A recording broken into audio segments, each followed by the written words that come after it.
Righty, here we go. How's things? So you've probably seen from the earlier post, I'm kind of on the YouTube route because I was a little bit intimidated by going live on Facebook all the time. Um,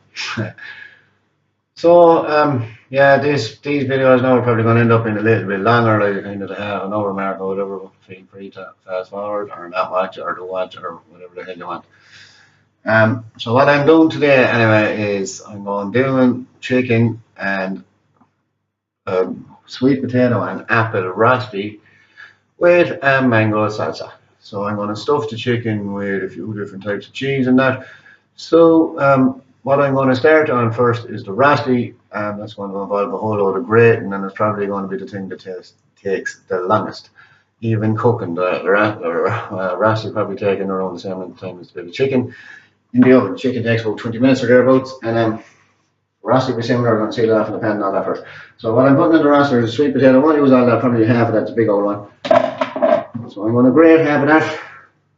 I'm going to use an apple, a couple of carrots, small bit of lemongrass, and a leek and throw it. So it'll be nice out and fairly substantial rosti.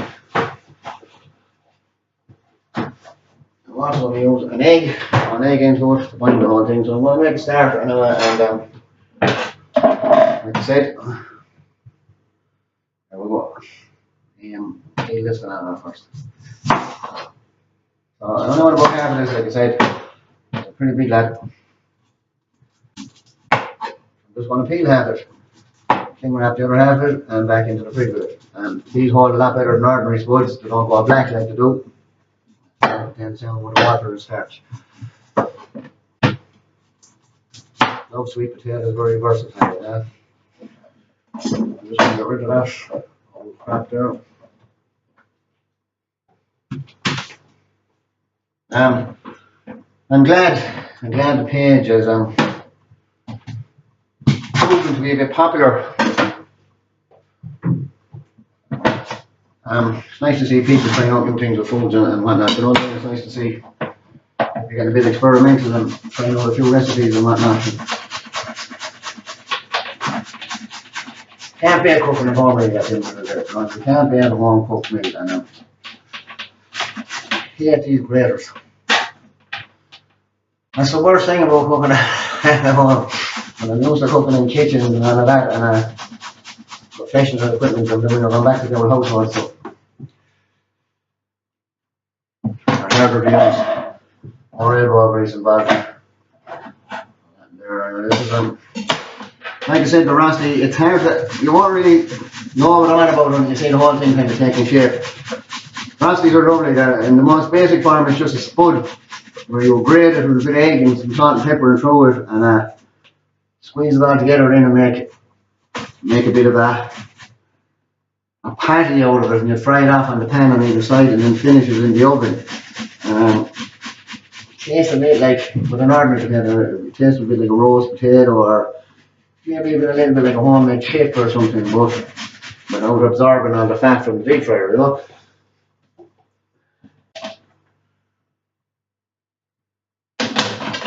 Like I said, there's a whole load of grating involved in this, and I have enough to top shite on the food as well.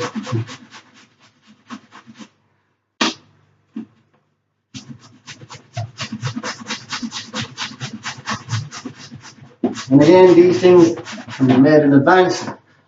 Filling can be made in advance, sorry, not the filling, but the basic can be made in advance, kept in the fridge, and you know, you won't have again, except with ordinary potatoes, obviously. They won't hold very long at all, they have to be done instantly, but this one holds fairly lively. I'm going to leave the apple till the very last to put into it for obvious reasons. We don't want it going black. So I'm putting the apple into it. Nearly ready for the pan then at that stage. I'm just using a half a leek. Always remember, if you're using leeks, best thing to do, well, that's only a half one, but you cut off the top, you cut off the bottom, put it down lengthways. And what you look for when you want to be giving them a good wash, because see all the layers that's in them. Look, you see that dirt, and that's all muck and that from the fields, like so. You don't want to be eating that. I give them a bit of an old rinse out. sorted. Just want to give them a quick old chop, so I'm going to cut that up the middle again so that they're smaller. Just want nice little pieces of kind of grated size in the rosti. I don't want any big chunks, you know.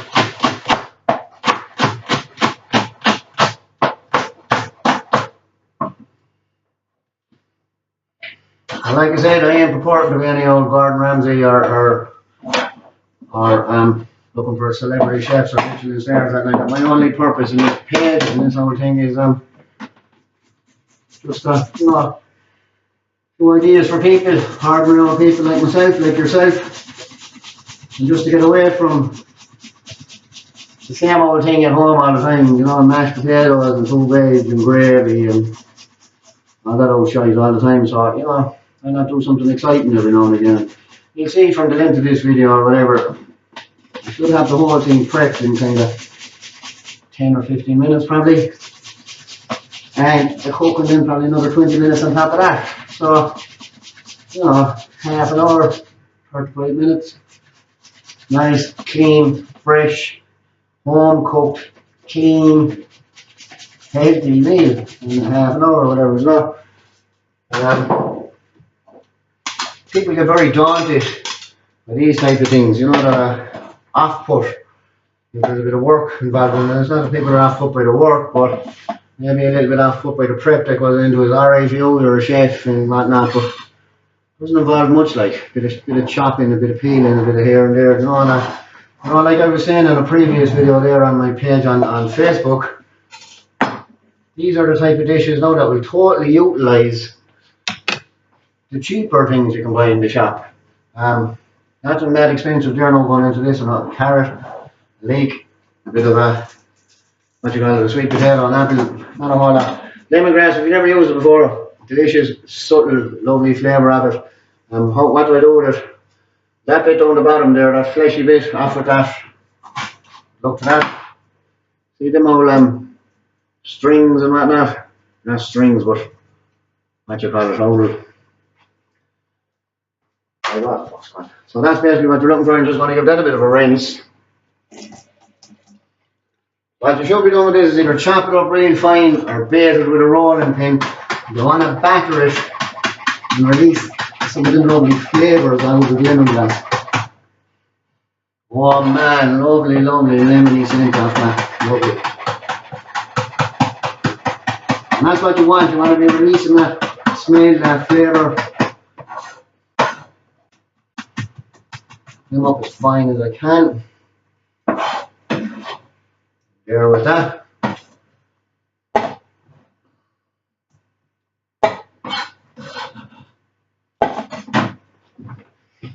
I'm going to put a teeny drop of olive oil into it. While I'm just, this is nearly ready to come together, so I'm going to get that pan preheated. There's a great old hob top, this chat. Heats up almost instantly. You can probably see that turning red there, which is great. So, hang on. I want this pan nearly smoking so you get the old you know, rubbish is on, you know. In with that. I'm going to break an egg into this as well. What does the egg do? Helps bind the whole thing together, helps stick together. You know, because you're using ordinary spuds, the starch in them will hold it all together, but in these ones we don't have the starch, we don't have that luxury, but we're using the egg to bind the whole thing together. You can also replace an egg with corn flour and a little bit of olive oil to as a binding agent. I'm grating this apple, which I've washed already, so I'm going to treat it kind of like a square and just down the four corners of it because we don't want the core. Or maybe you do. You want that? I don't want it. Forward of this lovely smell that's coming out now.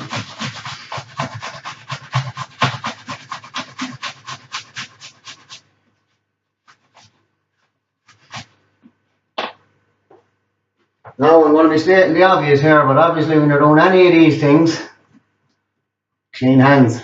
We spoke about it last day, cross-contamination. After coming out of the Jackson or after handling chicken or whatever, always wash the old hands in between. You'll see me, as soon as I finish mixing all this up now and sealing it together, wash the hands before I move on to the chicken, wash the hands again before I move on to something else, you know. 2. That's the tray. They're going to go on in the oven. Like I said, they'll take about 20 minutes in the oven, so while they're in there, I'll be getting the chicken ready and flinging that in them as well.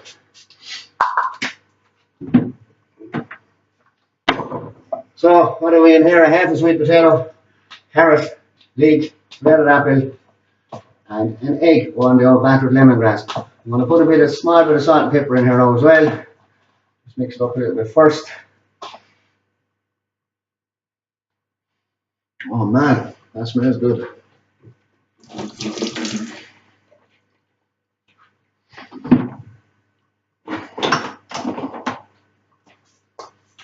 So, a little bit of salt.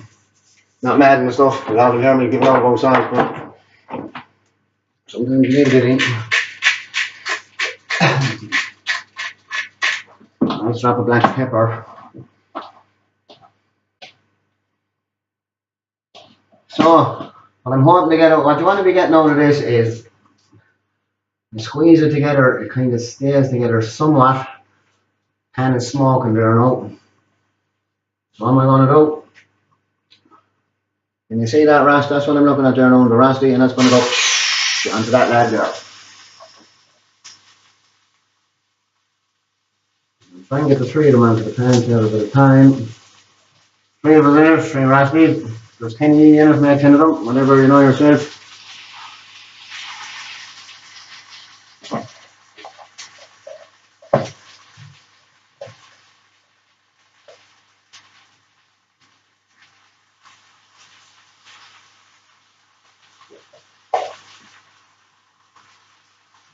Now what you want to do with that when it's on the pan is leave it alone, don't be shifting it or moving it all around the place because it's, as you can see, well you probably can't see, but it's breaking up.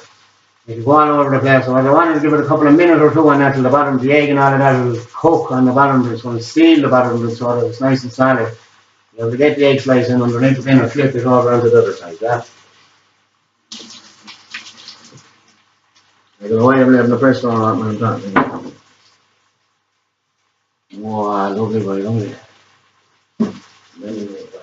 Well, so what I'm going to do with the chicken, what am I going to do with the chicken? There you see. I'm just going to stuff the chicken breast a little bit with some with some low-fat Philadelphia and small 2 crumblings of goat cheese and a few mixed seeds in that in the middle of that as well, alright? So I'm going to stuff the chicken with that. That will be those and the rostis will go into the oven in a pretty similar time. The rostis will go in first, chicken will go in 2 minutes later.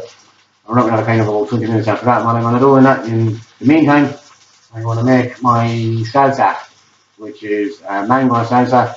I showed you as I'm going along, lovely, fresh, lovely, fruity. I love fruit in with the main courses. Savoury fruit dishes. It does work really well, I think. Well, you can't beat the old fresh flavours like. Now, this is the tricky bit, turning this flat. So hopefully it's set at the bottom. So hold your hand on the top of it anyway. And flip them over. Nice.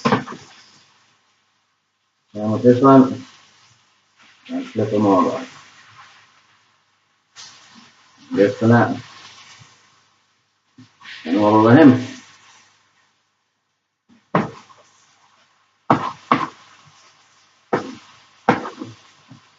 Don't worry so much about it that it's kind of all spilling out the sides and whatnot. Because once it goes into the oven, the egg and all of that will set inside it and it'll set the whole thing for you, you know.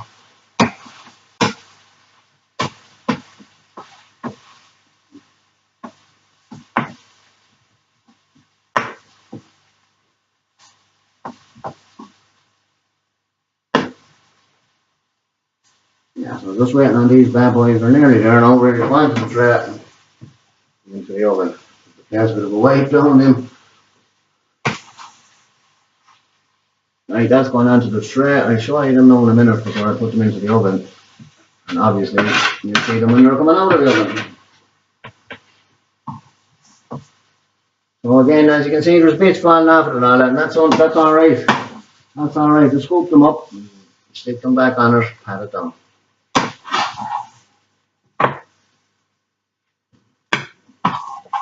potato rosti, an ordinary potato rosti, will probably hold together a lot better. Like I said, the starch and whatnot that's in it. These are alright once they're cooking that in the oven. They'll firm up and they'll hold themselves together a bit better, you know. They'll side off with the ring. So can you see them there? Yeah. I don't know if you can make out the colours and whatnot in the camera. It's terrible. I'll be taking pictures of them and whatnot anyway after we put them up on the page for that. So that's the rosti into the oven. That's gone. The oven is still heated there for the last 10 or 15 minutes. And all this stuff over it. So a quick old wipe down before I start the chicken.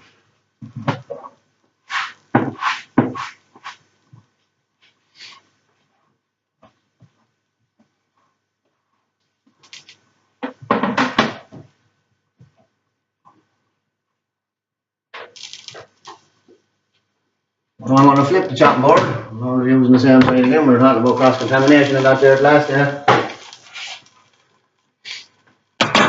Tray for my chicken and where's my, what you call it? The trusty squirty oil. So like I said yesterday again, I'll be greasing trays before even putting any meats or bacon on them because you just stick to the tray. I don't want that to be burning the arse off it then, you know. So these are fairly small chicken fillets, it's alright. So what am I going to do with these? How do you stuff a chicken fillet? What I like to do is kind of look for the thicker of the two sides, which is this side in this case. And what I'm going to do then is hold it down with one hand and I'm going to cut in along it. We don't want to go all the way through till we call what's called a butterfly. So you get that butterfly chicken, hand it out a little bit and repeat. We're going to do that 3 times in a row. There were 3 chicken breasts. Back down.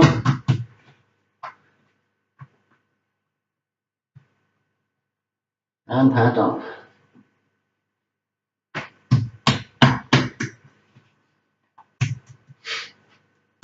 Now, so you don't want to be sticking your hands into the cheese and you're only after handling some raw chicken. So I'm obviously going to wash off my hands, but you still don't want to be putting your hand into something. The Philadelphia and the ghost cheese are rather what we call ready-to-eat foods. In other words, they're going to be eaten straight out of the fridge. Somebody could come along and stick a finger in it, and the finger food is ready to eat. However, if you want to be sticking your hands into raw chicken and all that, then you're obviously in danger and no one's going to be eating the thing next. Or yourself, possibly. So wash your hands as often as is necessary. I was going to say water is free, but it's not in Ireland anymore.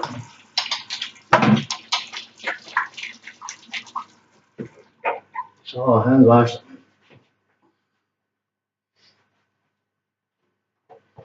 Tablespoon, I'm going to spread my fillet on this. So what I'm going to do first, obviously, watch. I'm just going to throw a blob on each. Why? Because if I put that on, then I go spreading it with the spoon, then it's gone to raw chicken again, isn't it? And then I'm going to stick it back into the cheese and raw chicken. So I don't want that. I'm not going to touch the chicken with the spoon at all. So now, I'm going to use the back of my spoon and just spread that out over one side of the chicken. Because remember, we're going to be closing it over again. You can see that, yeah. Just one side with the Philadelphia on each.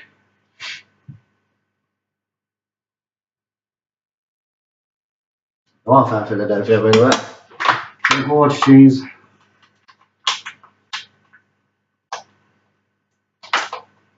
These things that they make that are easy to open, you know, these pull wheel. They're the hardest things in the world to open. Easy to open, convenience, like, yes. So, goat cheese, I'm going to put a lump off that. If you use about that much between the 3 of us, all I'm going to do with that now is just break it up and crumble it in a little bit into that flat. Disperse nice and evenly. Love using goat cheese, one of my favourite cheeses of all. Works well with most things as well, you know.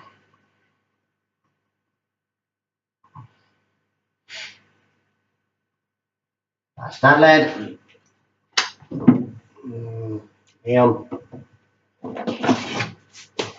A few sesame seeds there. Just think, remember with sesame seeds, if you're ever using them for coating something like chicken or I'm putting these on the inside so they're going to be okay. If you're coating a chicken or anything like that with the sesame seeds, By the time the chicken cooks, you're looking at kind of 20 minutes. Sesame seeds will burn if you're using them on the outside of it, and that's what you don't want. So if that's what your plan to cover a bit of fish or a bit of chicken or something with sesame seeds, cook it for about 15 minutes, so it's about 5 minutes away, and then put your sesame seeds on the top and give them just kind of 5 minutes. All you want to be doing is toasting them anyways, you know. And finally, with our stuff, flax seeds, sunflower seeds, and pumpkin seeds, right on pack. There for the gains. I'm going to put a good pinch of this into each of them as well. If they're going to be nice, I'm going to follow.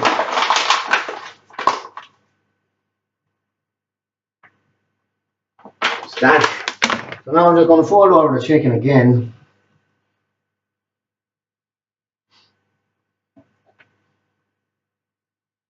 I'm going to put it into the oven presentation side up, so that basically means the prettier of the two sides you want people to be looking at.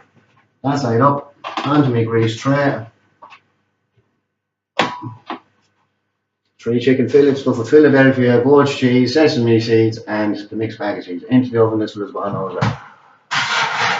Right, so we're looking, that's what they're, both of them are going to be in the oven 15 to 20 minutes, I suppose. So I'm going to make my salsa in the meantime. Probably be a bit of a time lapse, 5 or 10 minutes or whatever, while I'm waiting on the with the grub to finish. So anyway, yeah, I'll push on. So as I was saying before, after putting chicken there now onto the chopping board, what do? We change the chopping board, don't we? Or else wash it anyway. We've only got the one. Same job with the knife. I have several knives, but this is my favourite. I use it for everything, so this will be getting the wash over. These.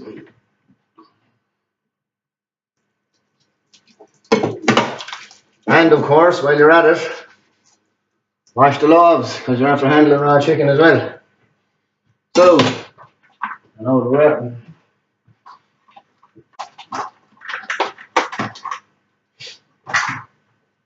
There's a bit of an old wipe down with those sesame seeds and bits and pieces all over the place.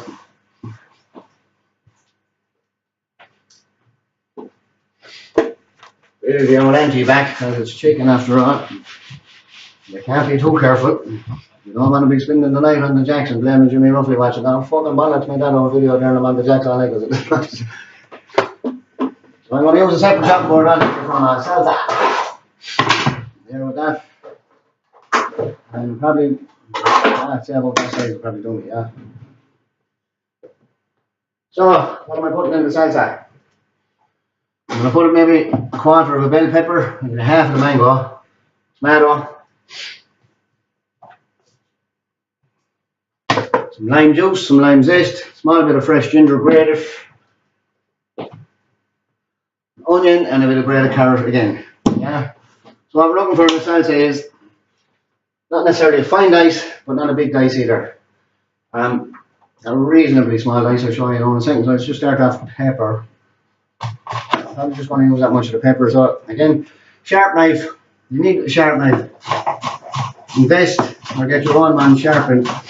Sharp knife is safer than a blunt knife, believe it or not, because you could be chopping something down with a blunt knife and it'll bounce off it and take the fingers off you, whereas the sharp knife will just power on through.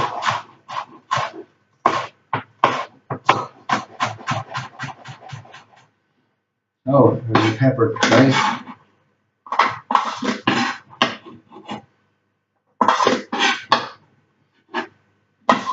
I'm going to use half of that onion, top and tail them.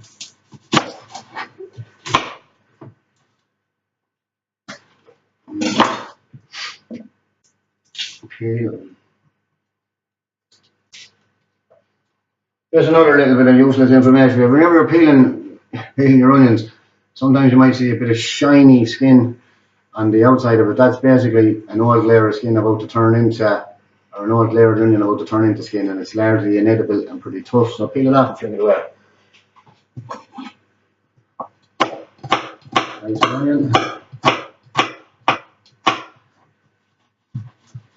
My own personal preference will be using onions, particularly where they're going to be raw, like in this with the salsa. I like them as small as possible because you don't want to be having big chunks of raw onion, really, yeah. Or if you do, off with that. It's just my own preference on it.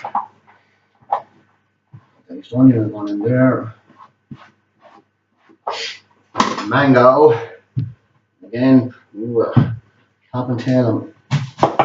So there's a large stone inside the mango, which you don't want. So I find, peel them.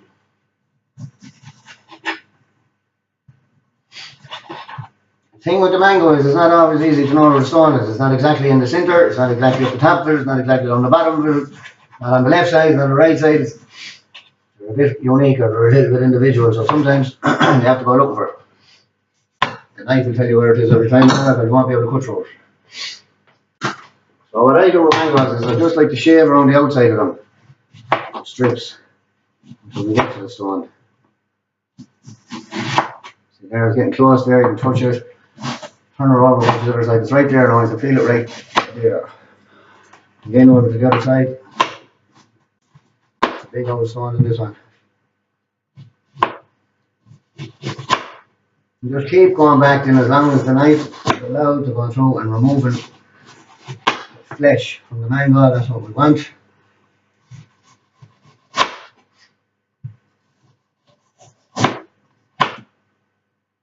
He's in there, there's a big one in this. I think I'm not going to get much more off that.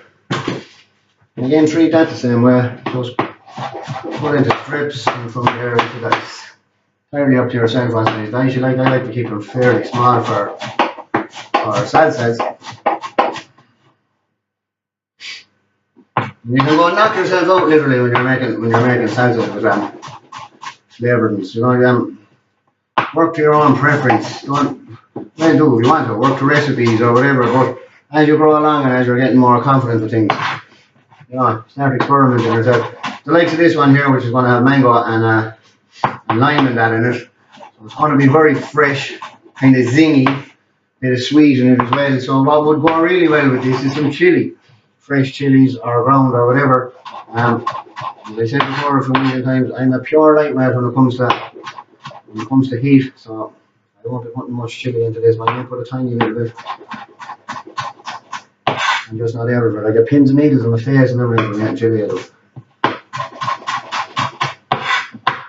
No, attractive one.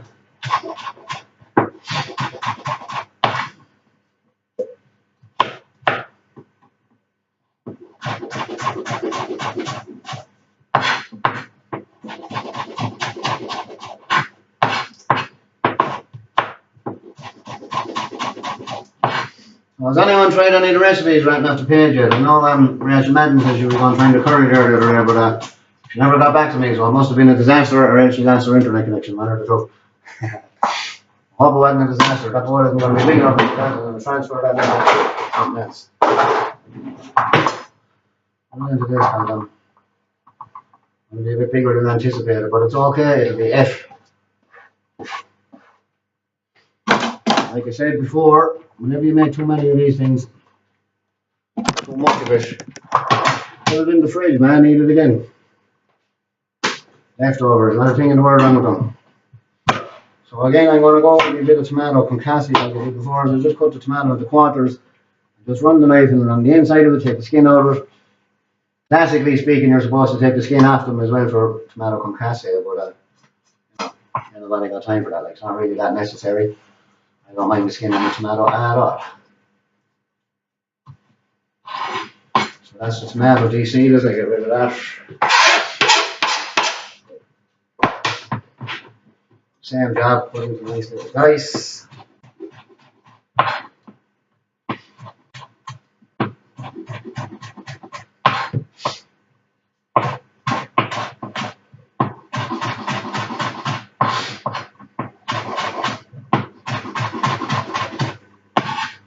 There with that. So, as it's left to go into it, and put a bit of ginger. Just cut a knob off your own ginger, peel it.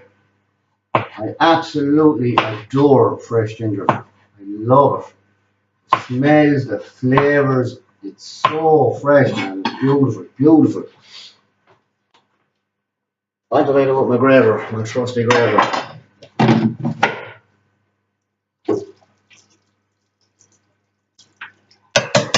So when you're grating your sweet potato and you're grating your carrot and whatnot for the salsa, using the big end of the grater. Here I'm going to be, because the ginger, sorry, and the lime zest and all that, I'm going to use the finer one, because you know, ginger be a bit like garlic, you don't want to be a big clumps of it. And a nice small little bit in, kind of burn them out there. So yeah, I just use the smaller end of the grater for this.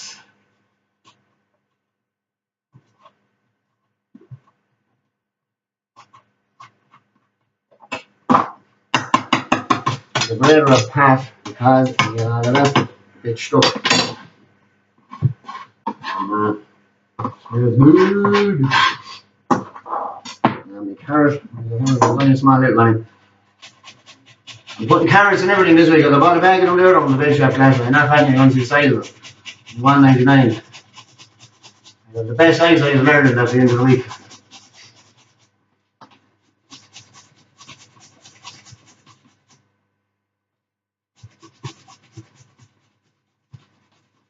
Oh yeah, carrot recipes galore for the week.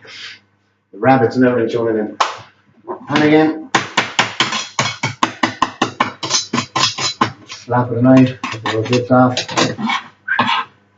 And there with that. Pen ultimately, and the lime zest, and again using the fine side of that.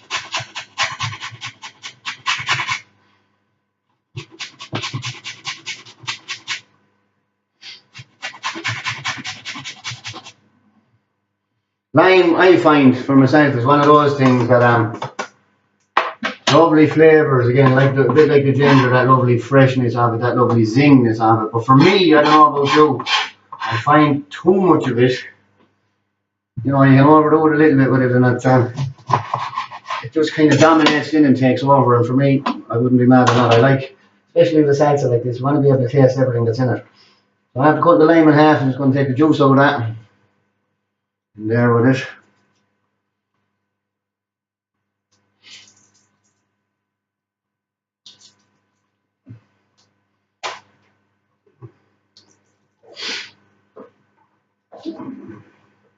Jenny Max, I can't believe I'm a half an hour recording this already. So I'm just going to bind the whole lot of it in a natural yogurt. And again, not going, for me anyway, I'm not going to go overboard on the yogurt, just enough to kind of coat everything in it. Like I said, I don't want any dominant flavours, I just want to be able to taste everything that's in it. Oh man, this looks sexy.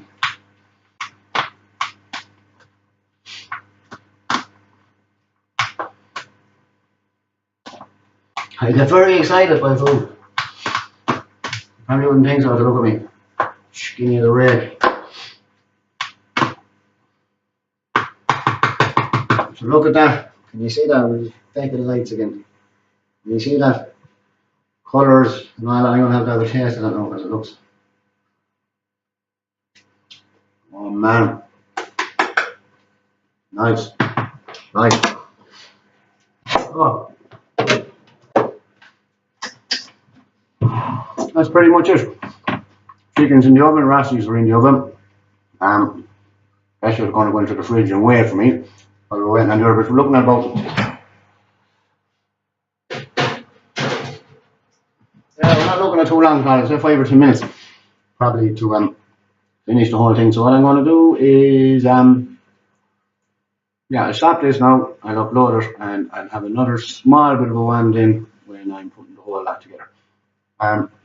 Hope it wasn't too long. I went on a little bit longer than I intended, but sure that's what happens. So, toodaloo, see you in a bit. Alright, toodles, bye.